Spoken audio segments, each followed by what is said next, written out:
Hi, this is Rob Polenic from Brutal Iron Gym.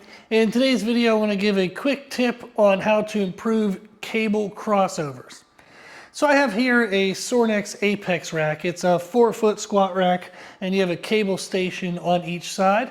In your regular commercial gym, you might find kind of the same width between the cable stacks. There's usually an empty space here with a pull-up bar across, and then on each of the cable stacks, maybe they also have a lat pull-down cable seated row. So if you have a machine like this, in which the cable stacks, the pulleys that you use for cable crossovers, are say 6 feet, 8 feet apart, one of the advantages that you can use of that setup is to stay close to and actually in between the cable stacks. So I'll go ahead and do a set while I'm talking here. Is typically when I see people do cable crossovers, they step really far away from the cable machine. And the negative of this is that the most loaded position is the outside. When you're really wide, that is when you're most loaded. And then as you come inward, it actually backs off on the pressure.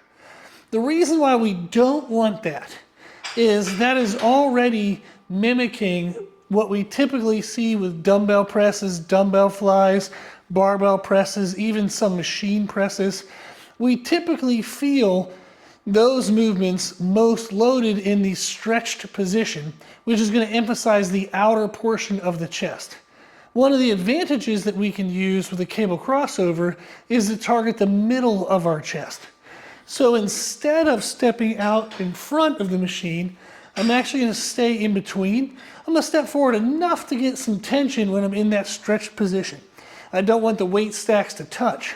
But now, this is actually the easier of the two positions between being wide versus inside. There's actually more challenge now as I bring my hands closer together. This is going to allow me to feel the inside edge of my chest, so that way you can actually fill out the inner portion of the chest for muscle growth and muscle balance. So this would be a tip on how to better utilize wide cable stacks for cable crossovers, is to stay back closer to in between the cable stack rather than stepping out in front. So give that a try, and I hope it helps.